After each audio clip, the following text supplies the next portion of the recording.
नमस्कार, आप देख रहे हैं भोजपुरिया दस्तक। यह है विक्रमगंज का अनुमंडलीय अस्पताल। विक्रमगंज अनुमंडल का सबसे बड़ा अस्पताल ये है और इतना बड़ा कैंपस है कि आप जिला अस्पताल के समान इसका कैंपस देखेंगे, लेकिन यहाँ का जो व्यवस्था है, यहाँ का जो हाल है, वो इतना दयनीय है कि आज सीएस यानी कि सिविल सर्जन रोहतास को इस अस्पताल में आकर के धरना देना पड़ा है कि व्यवस्था जब तक सुधरेगी नहीं, हम यहाँ से नहीं जाएंगे। ये सत्य सुन रहे हैं और सीएस ने अपनी बात भोजपुरिया दस्तक के साथ साझा भी की है। लेकिन जान लीजिए, अगर अनुमंडलीय अस्पताल में आप इमरजेंसी सेवा में कभी जाते हैं तो आपको समझ में आ रहा होगा कि यहाँ पर किस प्रकार की व्यवस्था मिलती है और किस बदहाल स्थिति में अस्पताल है। ऐसा लगता है कि इस अस्पताल को ही इलाज की आवश्यकता है और इस इलाज के लिए सीएस रोहतास आकर के बैठ गए हैं, बड़ी नाराज हैं और अपनी आक्रामक अंदाज में किस प्रकार कहते हैं कि सुन लीजिए। उन्होंने स्पष्ट कहा कि एक घटना उन्होंने जिक्र किया कि 2-3 दिन पहले एक बच्ची रेप पीड़ित आई थी और उसका मेडिकल चेकअप के लिए यहाँ पर रात में कोई महिला चिकित्सक मौजूद नहीं थी, जबकि 4 महिला चिकित्सक यहाँ पर हैं, बहाल हैं, और उनमें से एक भी यहाँ पर मौजूद नहीं थी। उसको सासाराम ले जाना पड़ा, इनको आना पड़ा, रात के 12 बजे इनको आना पड़ा, आकर के सासाराम ले गए और उसका जो है मेडिकल कराए। सोचिए, जिस अस्पताल में 4 महिला मेडिकल ऑफिसर के रूप में तैनात है, वहां पर कोई बैठने को तैयार नहीं। इस बदहाल स्थिति से निकालने के लिए सीएस कृत संकल्प होकर मंगलवार को अनुमंडलीय अस्पताल में दिन भर बैठे हुए हैं। सुनिए उन्होंने क्या कुछ कहा। आप देख रहे हैं भोजपुरिया दस्तक। हम अभी अनुमंडलीय अस्पताल में हैं और अनुमंडलीय अस्पताल में रोहतास के सिविल सर्जन महोदय का आगमन हुआ है और यहाँ की व्यवस्था से ये भी बहुत खिन्न है और इस व्यवस्था पर भी बहुत नाराज भी है। और किस बात की नाराजगी को लेकर बहुत कड़ा एक्शन में है, आज क्या क्या होने वाला है, हम सब कुछ बात करते हैं। सर, बहुत आपका स्वागत है। सर, धन्यवाद, आप सबका भी स्वागत है। क्या विशेष है सर आज? विशेष है कि वास्तव में काफ़ी हम दुखी हैं यहाँ की विधि व्यवस्था, जबकि माननीय प्रधानमंत्री के समय में काम मेहनत करके इसको सुसज्जित किया और काम का बंटवारा किया।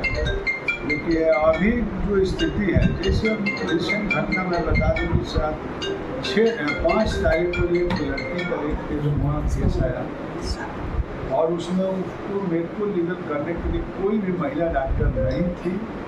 नतीजा कि हमें रात में 2 बजे यहाँ आना पड़ा और उसके पहले से आगमन हुआ और उस लड़की को हम लोग ससुराल में छानबीन करने के बाद पता चला कि यहाँ 4-5 महिला डॉक्टर है, लेकिन एक भी महिला डॉक्टर नहीं थी। 4-5 महिला है लेकिन एक भी उपस्थित नहीं थी। तो काफ़ी दुख का बात है और सबसे दुख की बात है कि हमारे यहाँ जो इंचार्ज डीएस हैं वो क्या कर रहे हैं, यहाँ की व्यवस्था क्या कर रही है, ये सोचने वाली बात है। इस पर भी मैं आज आया हूँ और सोच रहा हूँ कि देखता हूँ कि कहाँ गड़बड़ी। वो तो खुद बहुत दिन से गायब रहते हैं, ऐसी शिकायत तो करते रहते हैं। हम आज इसको ठीक करके ही जाएंगे और महिलाओं का ड्यूटी खुद बनाने जा रहे हैं कि महिला डॉक्टर अपना ड्यूटी करेंगे, जिसको रहना होगा रहेगी, जिसको भागना होगा भागेगी। रहने की ये तो आवाज़ है ना सर।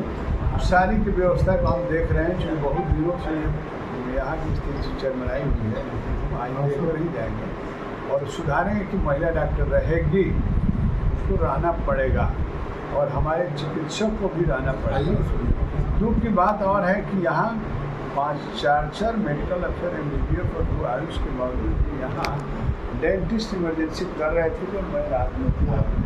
ये भी बहुत दुखद बात है, इस पर भी मैं संज्ञान लिया हूँ। संज्ञान लेते हुए जितनी डॉक्टर हैं उसका वेतन तो बंद कर ही दिया हूँ और प्रभारी जो हमारे DF हैं उनको उसका वेतन बंद करते हुए सरकार को लिख दिया, गिरफ्तार करें। अब आगे देखिए हम लोग कहाँ इसके एक्शन और क्या होता है, और पहले हमें सुधारना है कि यहाँ पब्लिक को सेवा मिले।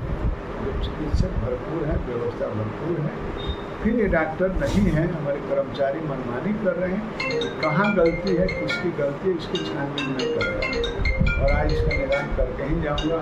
और आप लोग से भी मेरा आग्रह होगा, जनता से भी आग्रह होगा कि आप भी सपोर्ट करें डॉक्टरों की मदद करें, कर्मचारियों की मदद करें, कोई दुख तकलीफ नहीं हो। कोई रात में कुछ सुनने में आया कि महिला डॉक्टर नहीं रहना चाहती है क्योंकि कुछ असामाजिक तत्व आके उनको अननेसेसरी हरास करते हैं।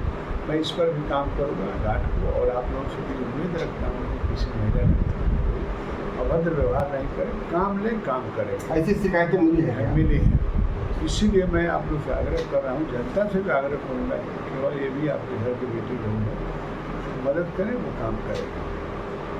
धन्यवाद। और नाराजगी का विशेष कोई नाराजगी क्या है कि महिला चिकित्सक होने के बावजूद भी यहाँ रात में महिला नहीं रहती, सबसे बड़ी नाराजगी है। चिकित्सक के बावजूद भी डेंटिस्ट हमारा इमरजेंसी कर रहा है, तो उसमें नाराजगी है।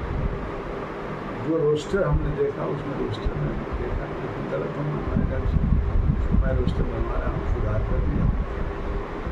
आज यही नाराजगी है कि सारी व्यवस्था के बावजूद काम क्यों नहीं हो रहा, क्या दिक्कत है? क्या हमारे पब्लिक से दिक्कत है, हमारे पत्रकार बंधुओं से दिक्कत है, क्या आप खुद उसके दोषी हैं? इसी पर मैं आज मेहनत करूँगा।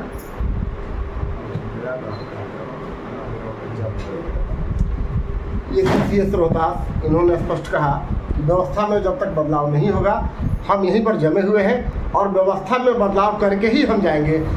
आप लोगों ने सुना कितनी नाराज़गी है। जो बच्ची जो रेप पीड़िता थी वो आई थी तो उसके लिए यहाँ पर महिला चिकित्सक नहीं थी, जिसके कारण इनको रात में आना पड़ा यहाँ पर, उसको लेकर सासाराम जाना पड़ा।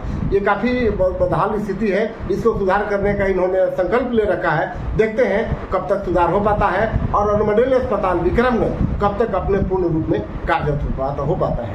देखते रहिए भोजपुरिया दस्तक।